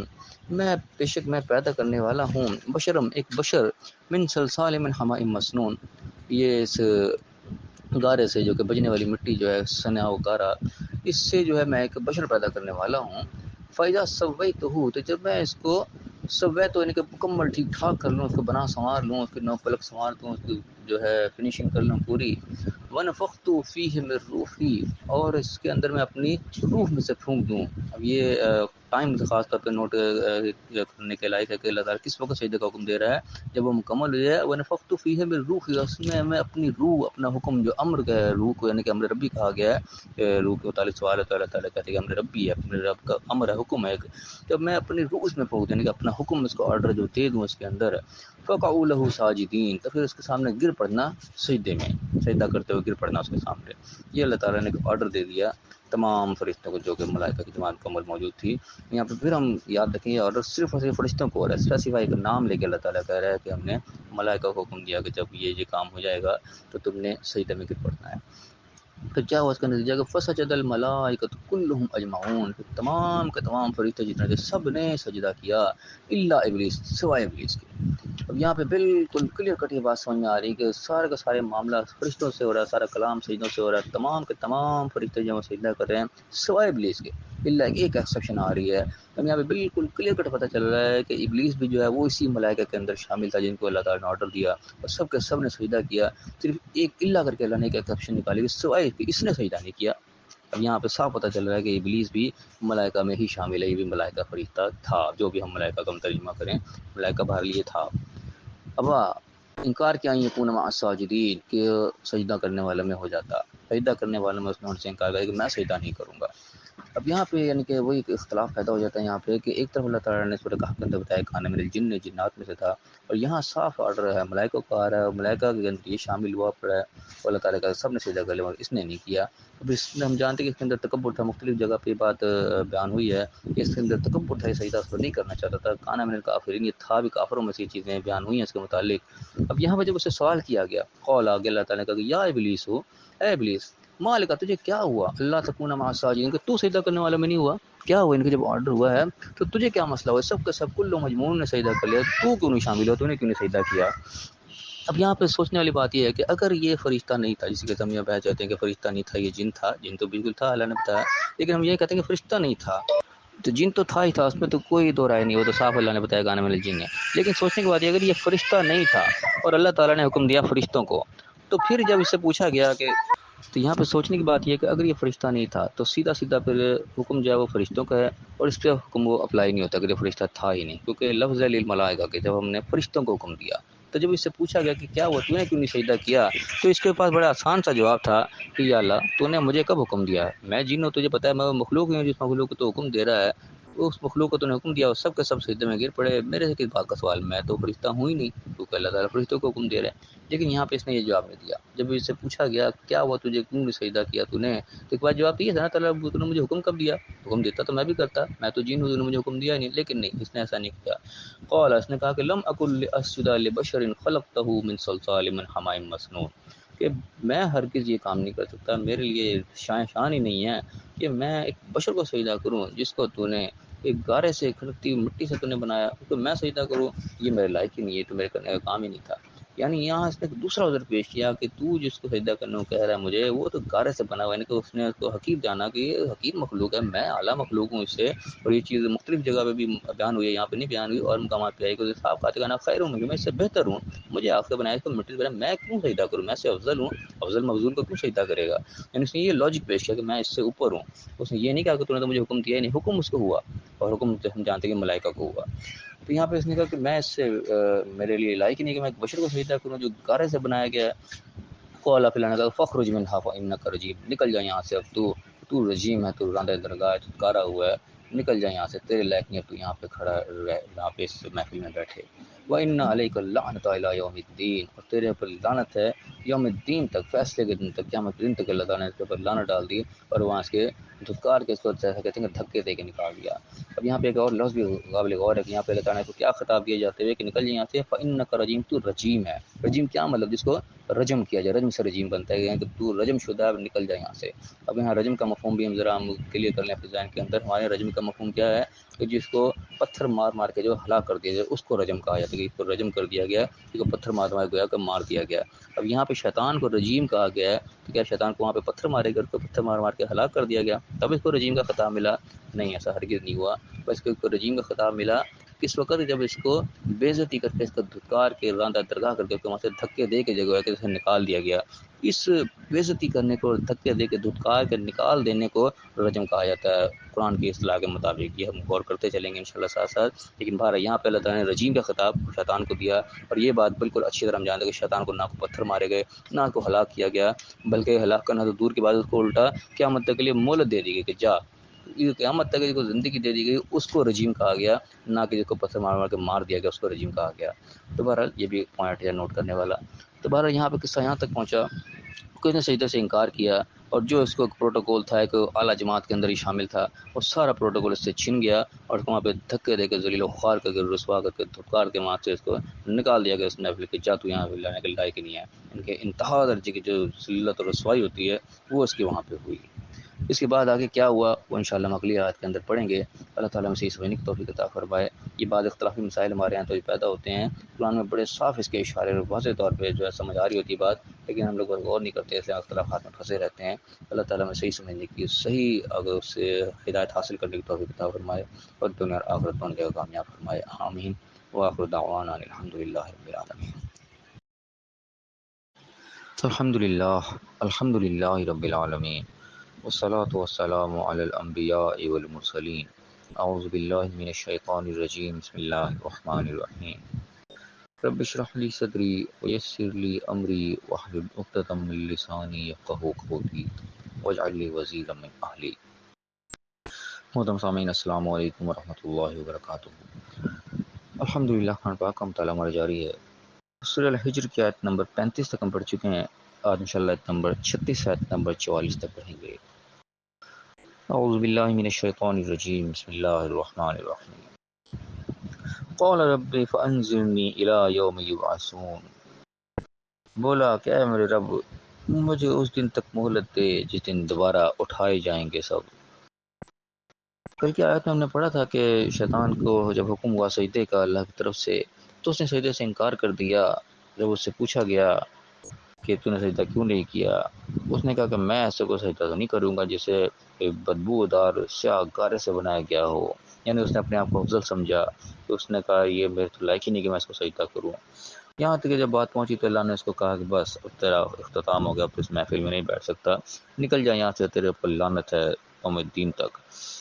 یہاں پہ آگے اس کا شیطان کا مکالمہ نقل ہوا ہے کہ جب اس کو یہاں تک نوبت آ گئی، اس کو وہاں سے دھتکار دیا گیا، نکال دیا گیا، انتہا درجے کی اس کی بےعزتی جو ہے وہ کر دی گئی، اس نے کہا کہ بس ٹھیک ہے، اب بےعزتی تو میری ہو ہی گئی ہے، میری اصلیت تو کھل کے سامنے آ ہی گئی ہے، تو ایسے ہی صحیح ہے۔ اس نے غلطی مان کے معافی نہیں مانگی، توبہ نہیں کی، بلکہ اکڑ گیا کہ ٹھیک ہے اب میں برا ہوں تو برا ہی صحیح۔ اس نے مہلت مانگ دی اللہ سے کہ ٹھیک ہے اب ایسا تو ہو ہی گیا، اب مجھے تو مہلت دے کہ میں دیکھتا ہوں جو تو نے جس کو میرے پہ عزت دی، فوقے دیے، اب تو دیکھ میں اس کا حال کیا کرتا ہوں، تو مجھے مہلت دے، یوم یبعثون تک، جس دن سب اٹھائے جائیں گے اس دن تک، یعنی کہ قیامت کے دن تک، تو اس نے مہلت مانگ لی۔ قال اللہ کی طرف سے کیا جواب آیا، قال فإنک من المنظرین، جا تجھے مہلت ہے، مہلت دیے گئے ہوں میں دن کو، مہلت دی جاتی، جا تو بھی ان میں شامل ہے، الی یوم الوقت المعلوم، اس یوم تک، اس دن تک جس کا وقت جو ہے وہ معلوم ہے، جس کا وقت اللہ کے علم میں ہے کہ کب وہ وقت ختم ہونا ہے، کسی کو اللہ تعالیٰ نے اس کو ظاہر نہیں کیا کہ اللہ کے علم میں تو ہے وہ، تجھے اس دن تک کے لیے مہلت جا کر لے جو کر سکتا ہے۔ اس نے آگے کیا کہ قال رب بما اغویتنی، کہ اے رب اس سبق جو تو نے مجھے گمراہ کیا، جو زیادہ درگاہ کر دیا، یہاں سے جو نکال دیا تو نے، بھٹکنے کے لیے چھوڑ دیا مجھے، میں کیا کروں گا، لأزینن لہم فی الارض، میں زمین کو ان کے لیے مزین کر دوں گا کہ زمین ایسی خوبصورت ان کو دکھے گی کہ اسی کے ہو کے رہ جائیں گے، آخرت کو بھول ہی جائیں گے، ولاغوینہم اجمعین، اور میں ان سب کو اغوا کر لوں گا، سب کے سب کو میں اچک لوں گا یہاں سے، ان کو سب کو بے راہ کر دوں گا، الا عبادک منہم المخلصین، سوائے جو تیرے مخلص بندے ہوں گے ان کا، یعنی کہ میں کچھ نہیں کر سکوں گا، باقی میں نے کسی کو نہیں چھوڑنا۔ اب یہاں پہ بڑا زبردست اس نے، یعنی کہ اللہ کو چیلنج دے دیا قسم کا کہ اس کی وجہ سے تو نے مجھے نکالا ہے، اس کو تو سجدہ کرنے کو کہا تھا، اس کو تو بڑا افضل بنا کے میرے سامنے رکھ رہا تھا، دیکھ میں اس کے ساتھ حال کیا کروں گا، کہ زمین کو ایسا مزین کر دوں گا کہ بس یہ زمین کے وہ کر رہ جائے گا، اس کو آخرت ایسے بھول جائے گی، تو میں سب کو اغوا کر لوں گا، کسی کو بھی نہیں چھوڑوں گا، سوائے الا عبادک المخلصین، صرف ایک ایکسیپشن اسے نکالیے گا، جو تیرے مخلص ہوں گے نا، جو تیرے ساتھ مخلص ہوں گے وہ صرف میرے سے بچ جائیں تو بچ جائیں، باقی میں نے چھوڑنا کسی کو نہیں ہے۔ آگے اللہ کا جواب کیا ہے، قال ھذا صراط علی مستقیم، اللہ نے کہا کہ یہ میرا سیدھا راستہ ہے جو میں ان کو ہدایت جو دوں گا، یہ سیدھا راستہ میری طرف آنے والا ہے، ان عبادی لیس لک علیہم سلطان، کہ بے شک جو میرے بندے ہوں گے تیرا ان پر کوئی زور نہیں ہے، الا من اتبعک من الغاوین، مگر جو تیری تابعداری، تیری پیروی میں لگ گیا، تیرے پیچھے لگ گیا، ان غاوین میں سے، گمراہوں میں تیرے پیچھے لگ گیا، وہی تیرے پیچھے لگے گا، جو میرے بندے ہوں گے، جن کا تعلق میرے ساتھ مضبوط ہوگا، ان کا تو کچھ نہیں بگاڑ سکے گا۔ یہ ایک بڑا ایک کی پوائنٹ ہے اس چیز کا، کہ شیطان سے بچنے کے لیے انسان کو اللہ کا مخلص ہونا بہت ضروری ہے، کہ اللہ کے معاملے میں انسان خالص ہو، اللہ کے ساتھ کسی قسم کا کوئی شرک اس کے اندر نہ ہو، اور کسی قسم کی جو ہے اللہ کے معاملے میں نا امیدی نہ ہو، اللہ کے ساتھ توکل انسان کا اتنا مضبوط ہونا چاہیے، اللہ تو نہیں بچانا ہے، میں نے جو کچھ بھی کرنا ہے تیری خاطر ہی کرنا ہے، تو میرے سے راضی ہوگا تو میں کامیاب ہوں۔ اللہ تعالیٰ کے ساتھ انسان کا تعلق اتنا خلوص والا ہونا چاہیے کہ اللہ کہنا اللہ عبادی، میرے بندے جو ہیں، میرے غلام، ہر صورت میں ہمیں اللہ کی غلامی کے اندر ہونا چاہیے، جو اللہ کہہ رہا ہے بس میں نے وہ کرنا ہے، باقی سب جائے جہاں مرضی جائیں، ہمیں کسی کی پرواہ نہیں، جس تو اللہ کا حکم جو سامنے آ گیا اس کو ہم نے پامال نہیں کرنا۔ اس جب اگر پوائنٹ پہ ہم کھڑے ہوں گے تب ہم شیطان سے محفوظ آنے کی امید کر سکتے ہیں، ادروائز شیطان نے اتنا بڑا چیلنج اللہ کو دیا ہے کہ میں کسی کو بھی نہیں چھوڑوں گا سوائے جو تیرے مخلص ہوں گے۔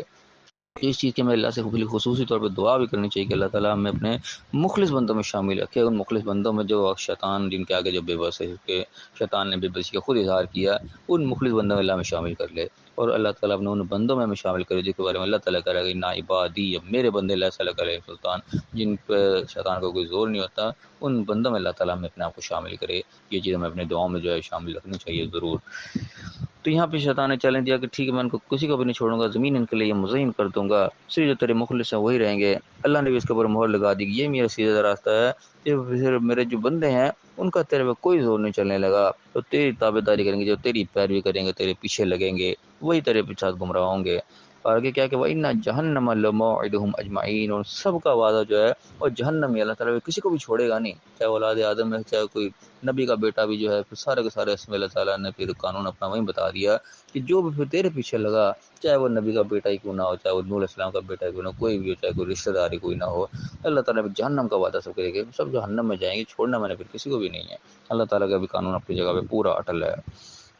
اب فرمایا کہ لہا سبعۃ ابواب، ان کے 7 دروازے ہیں جہنم کے، لکل باب منہم جزء مقسوم، ہر دروازے کے لیے اللہ تعالیٰ نے ایک حصہ تقسیم کر دیا کہ کون کس دروازے سے جائے گا، ان کے مختلف کیٹیگریز اللہ تعالیٰ نے رکھ دی ہیں، جس طرح کے بارے منافقین کے بارے میں آتے ہیں کہ درک الاسفل من النار، جہنم کا آگ کا سب سے جو نچلا درجہ ہے وہاں پہ منافقوں کو پھینکا جائے گا اللہ تعالیٰ کے، یعنی کہ انتہائی غصے کا اظہار اللہ نے منافقوں کے بارے میں کیا۔ تو یہاں پہ 7 دروازوں کا تذکرہ آ رہا ہے کہ 7 اس کے دروازے ہیں، 7 گویا کہ سمجھ لو کہ درجے ہیں اس کے، یہ مختلف جو جس لیول کا گناہ کرے گا، جس لیول کا جرم کرے گا، اس لیول کے اس کو جو وہ سزا دی جائے گی۔ اللہ تعالیٰ نے 7 درجے یہاں پہ جو ہیں وہ بتا دیے۔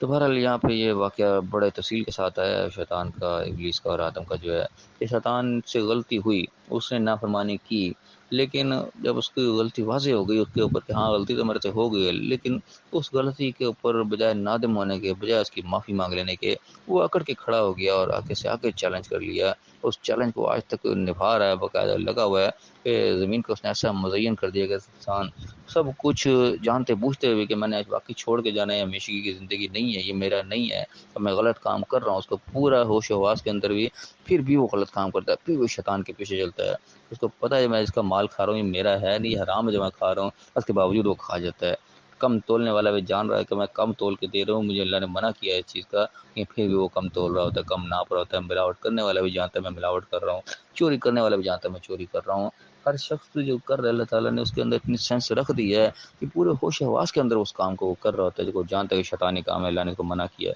لیکن پھر بھی زندگی، زمین، یہ دنیا کا مال اور ایسا مزین شیطان نے کر دکھایا اس کو کہ سارا وہ جانتے بوجھتے بھی وہ ہٹتا نہیں، وہی کام کر رہا تھا جو نہیں کرنے والا ہے۔ جیسا کہ لیے اللہ تعالیٰ نے وعدہ کہ جو تیرے پیچھے لگیں گے، اب شیطان کے پیچھے لگنے والی بات ہے نا، سارے کو جانتے ہوئے بھی پھر بھی شیطان کی بات کو ماننا، اس راستے کو چلنا جو اللہ نے منع کیا ہوا ہے، تو اللہ کا صاف وعدہ ہے کہ وہ جہنم ہے پھر ایسوں کے لیے۔ اللہ تعالیٰ اس معاملے میں رعایت کوئی نہیں کرنی ہے، مختلف درجے اللہ نے بنا دیے، جو جس درجے کا ہوگا، جس دروازے سے جانے کا حقدار ہوگا دروازے سے وہ داخل ہو جائے گا، لیکن جائے گا جہنم میں۔ اللہ تعالیٰ نے اس کے اندر کسی رشتہ داری کا کوئی پاس نہیں رکھا، کسی بھی اونچ نیچ ذات کا اللہ تعالیٰ نے کوئی اس کے اندر تفریق نہیں کی۔ اعمال کی نسبت پہ اللہ نے فیصلہ کر دینے کہ جو تم کر کے آؤ گے اس کا نتیجہ یہ ہے، جو تم چاہے جو بھی ہو، میں نہیں جانتا اس چیز کو۔ بہت بڑی بڑی مثالیں اللہ تعالیٰ نے قرآن میں دیکھی بیان کر دی ہیں۔ نوح علیہ السلام کی بیٹی کی بہت بڑی مثال ہے، انبیاء کی بیویوں کی مثال، لوط علیہ السلام کی بیوی کی مثال اور دوسری۔ تو اللہ تعالیٰ نے اس معاملے میں کوئی وہ جو ہے ناانصافی والا کام نہیں کیا، اللہ کا قانون اپنی جگہ اٹل ہے، اس کے اندر سب برابر ہیں، کوئی بڑا ہے کوئی چھوٹا ہے، جو غلطی کرے گا اللہ نے اس کی سزا مقرر کر کے سنا دی، اس کو سزا ملے گی۔ اللہ تعالیٰ ہم سے سمجھنے کی توفیق عطا فرمائے۔ غلطیاں انسان سے ہوتی ہیں تو انسان خطا کا پتلا ہے، یقین غلطی آدم علیہ السلام کی بھی تذکرہ ہوئی کہ بھول ان سے بھی ہو گئی، شیطان نے غلطی کروا دی لیکن انہوں نے معافی مانگ لی۔ انسان وہی ہے جو غلطی کے اوپر نادم ہو، اس کو ایکسیپٹ کرے کہ ہاں یہاں ہمارے سے غلطی ہوئی ہے اور اللہ سے اس کی معافی مانگ لے تو اللہ کو غفور رحیم پائے گا۔ لیکن اگر معافی نہیں مانگے گا تو پھر واحد القہار بھی ہے، وہ شدید العقاب بھی ہے، پھر وہ اس نے پھر چھوڑنا نہیں ہے، وہ اللہ تعالیٰ سزا وہ دے کے ہٹے گا، اس کا قانون ہے۔ اللہ تعالیٰ ہم سے سمجھنے کی توفیق عطا فرمائے۔ تھوڑی سی زندگی اللہ نے مختصر سی یہاں پہ دی ہے گزارنے کے لیے، اور اس کے نتیجے میں اللہ تعالیٰ نے ایک لامحدود قسم کی زندگی ہمارے لیے سنبھال کے رکھی ہوئی ہے۔ اس چھوٹی سی زندگی میں اللہ کے حقوق کے مطابق گزار لیں، آگے کے معاملات انشاءاللہ ٹھیک ہو جائیں گے۔ اللہ تعالیٰ میں صحیح سمجھنے کے، صحیح عمل کرنے کی توفیق عطا فرمائے اور دنیا اور آخرت دونوں جگہ کامیاب فرمائے، آمین۔ وآخر دعوانا ان الحمد للہ رب العالمین۔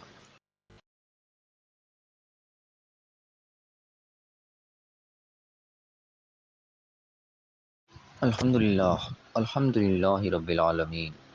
والصلاة والسلام علی الانبیاء والمرسلین۔ اعوذ باللہ من الشیطان الرجیم، بسم اللہ الرحمن الرحیم۔ رب اشرح لی صدری ویسر لی امری واحلل عقدۃ من لسانی یفقہوا قولی واجعل لی وزیرا من اہلی۔ محترم سامعین، السلام علیکم ورحمۃ اللہ وبرکاتہ۔ الحمدللہ قرآن پاک کا مطالعہ ہمارا جاری ہے۔ سورہ الحجر کی آیت نمبر 44 تک ہم پڑھ چکے ہیں، اور انشاءاللہ آیت نمبر 45 سے آیت نمبر 50 تک پڑھیں گے۔ کل کی آیت کے اندر ہم نے قصہ آدم اور ابلیس پڑھا، کافی ڈیٹیل کے ساتھ بیان ہوا، اور فائنل یہاں پہ ہوا کہ اللہ تعالیٰ نے اس کو مہلت دے دی قیامت تک کے لیے، دوبارہ اٹھائے جانے کے لیے جو اس نے مانگی تھی، اور اللہ تعالیٰ نے بتا بھی دیا انجام کہ کیا ہوگا، کون میرے تک پہنچے گا سیدھے راستے میں اور کون شیطان کے پیچھے لگے گا، اور پھر اس کا کیا انجام ہوگا۔ آج کی آیت میں یہاں پہ اللہ تعالیٰ نے متقین کے جو ہے عاقبت کا ذرا تذکرہ کیا ہے کہ جو بچ کے چلیں گے، شیطان کے چنگل سے میں نہیں پھنسیں گے، ان کا کیا اللہ تعالیٰ انعام و کرام سے نوازے گا، اس کا تذکرہ ہو رہا ہے۔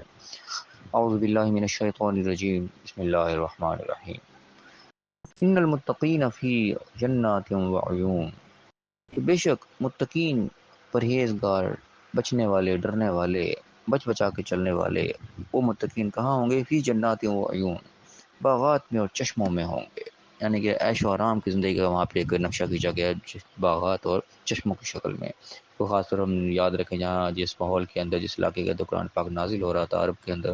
وہ انتہائی گرم سرزمین، یعنی کہ جہاں پہ باغات کا بھی کوئی نام نشان نہیں، اور جلدی دور دور تک پانی کا بھی کوئی نام نشان نہیں ہوتا تھا، صحرائی علاقہ، گرم علاقہ۔ تو وہاں پہ یہ باغات، سرسبز باغات اور چشمے ایک بہت بڑی نعمت کی حیثیت رکھتے تھے۔ یہ ہر ایک کا خواب ہوتا تھا کہ میرے پاس باغ ہو، اس کے اندر چشمے ہوں، تو وہ سمجھو کہ وہ جنت ہی اس کو کہے گا کہ میں تو بس جنت میں آ گیا ہوں۔ اتنی بڑی دولت تھی وہاں پہ یہ چیز۔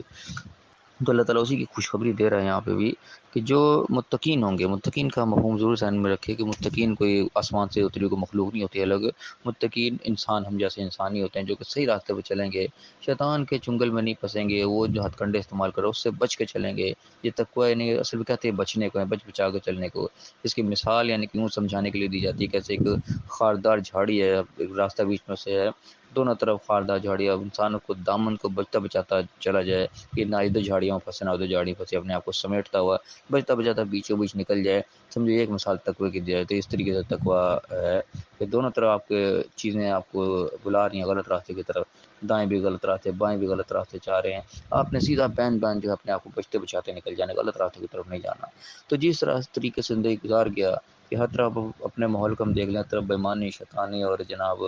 کیا کہنا چاہیے دھوکہ، فراڈ، ہر چیز ہمیں کھلے عام یہاں پہ نظر آ رہی ہے، ہر جگہ بس بےمانی بھری ہوئی ہے۔ انسان کا بچ کے چلنا ایک بڑا مشکل نظر آتا ہے کہ انسان کیسے سروائیو کرے، لیکن اسی میں چلنے والے چلتے بھی ہیں، چل رہے ہیں الحمدللہ۔ تو اسی طریقے جب بچتا بچاتا نکل جائے گا یہاں سے، اس کے لیے اللہ تعالیٰ نے خوشخبری سنا دی باغات کی اور چشموں کی۔ اس کا کیا ہوگا؟ ادخلوها بسلام آمنین، حکم داخل ہو اس کے اندر سلامتی کے ساتھ، امن کے ساتھ، کوئی تمہیں یہاں پہ خوف، کوئی ٹینشن، کوئی غم نہیں ہوگا۔ جیسے دنیا میں انسان مشکلات جھیلتا ہوا جاتا ہے، دنیا ظاہر ایک امتحان کی جگہ ہے، مشکلات یہاں پہ آنی ہر ایک کو آنی ہے، سب کو آئی ہیں اور آئیں گی بھی۔ اللہ تعالیٰ کا وعدہ ہے کہ اللہ تعالیٰ ضرور آزمائے گا ہمیں، آزمائش ہونی ہے یہاں پہ۔ اس آزمائش سے جو بچ کے گزر گیا، سکون سے نکل گیا یہاں پہ، اس کو وہاں پہ خوشخبری پھر ملے گی کہ باغات بھی ملیں گے، چشمے بھی ملیں گے، اور اس میں حکم ہوگا کہ داخل ہو جاؤ، تمہارے لیے جائیے، جاؤ اس کے اندر۔ وَنَزَعْنَا مَا فِي صُدُورِهِم مِّن غِلٍّ إِخْوَانًا عَلَىٰ سُرُرٍ مُّتَقَابِلِينَ۔ اور وہاں پہ اللہ تعالیٰ جو ہے دلوں کے اندر جو بھی کسی کی قدورت ہوگی، کوئی میل ہوگا، کسی کے لیے کوئی کینہ ہوگا، وہ سب چیزیں دلوں سے نکل جائیں گی، اور بالکل بھائی بھائی بن کے جو ہے تختوں پہ آمنے سامنے بیٹھے ہوئے ہوں گے۔ یعنی کہ وہاں پہ دنیا کے اندر جو انسان کے ساتھ کمی کوتاہیاں کسی نے کی ہوتی ہے، کسی نے کوئی زیادتی کی ہوتی ہے، کسی نے کوئی مال کھایا ہوتا ہے، دنیا میں ظاہر یہ معاملہ چلتے رہتے ہیں۔ انسان جو بالکل صحیح بھی چل رہا ہے، سارے تو اس کے ساتھ صحیح نہیں چل رہے ہوتے، وہ دوسرے کے ساتھ خلوص کے ساتھ چل رہا ہوگا، لیکن دوسرے کہیں نہ کہیں اس کے ساتھ بدسلوکی کا معاملہ کریں گے، کہیں نہ کہیں اس کے ساتھ کوئی دھوکہ دہی کریں گے۔ انسان کے دل میں تو ہوتی ہے چیز، دیکھو میں نے اس کے ساتھ کتنے خلوص کے ساتھ چلا تھا اور اس نے میرے ساتھ کیا سلوک کیا، لیکن بارہ یہ کمیاں کوتاہیاں دنیا میں ہوتی ہیں، لیکن جب انسان ادھر جنت میں پہنچ جائے گا، یہ تمام چیزیں دلوں سے اللہ تعالیٰ نکال دے گا، بالکل خلوص کے ساتھ کے ساتھ بیٹھے ہوں گے۔ یعنی کہ چاہے نیک جتنے بھی ہوں، لیکن پھر بھی کمیاں کوتاہیاں ہو جاتی ہیں، تو وہ جنت میں پہنچ جائیں گے، کمیاں کوتاہیاں ہوئی بھی ہوں گی دلوں میں، لیکن وہ اللہ تعالیٰ ایسے نکال دے گا جیسے کسی نے کچھ کیا ہی نہیں تھا، بالکل بھائی بھائی بن کے ایک دوسرے کے سامنے بیٹھے ہوں گے، کوئی وہاں پہ دل میں ملال نہیں ہوگا، کوئی قدورت، کوئی پرانی بات جو ہے وہ دماغ کے اندر، دل کے اندر نہیں ہوگا کہ فلاں موقع اس نے میرے ساتھ یہ کیا تھا۔ ان چیزوں کو اللہ تعالیٰ دھو ڈالے گا بالکل۔ لا یمسہم فیہا نصب وما ہم منہا بمخرجین، وہاں پہ ان کو کوئی ایسی تکلیف نہیں پہنچے گی ذرا برابر بھی، نہ ہی وہ اس میں سے نکالے جائیں گے۔ یعنی کہ وہاں پہ ہمیشہ کا آرام ان کو ملے گا، یہ نہیں وہ ٹائم لمٹ ہے کہ بس ٹھیک ہے اب نکلو یہاں سے، بس ٹائم پورا ہو گیا، اتنا ہی تھا یہاں پہ، نہیں وہاں ایسا نہیں ہوگا۔ یہ آپ صبر کا مظاہرہ کر کے یہاں سے جائیں گے، اس کے لیے وہاں پہ اتنا بڑا انعام ملے گا کہ جو کبھی ختم ہونے والا بھی نہیں ہوگا، ایسی جنت میں اللہ داخل کر دے گا جہاں سے نکلنا بھی نہیں ہوگا، وہاں پہ اس میں سکون سے رہو گے جہاں تک، جب تک اللہ تعالیٰ کا حکم ہوگا۔ اس کے بعد یہ ایک چیز اور یہاں پہ پوائنٹ کی بات ذہن میں آئی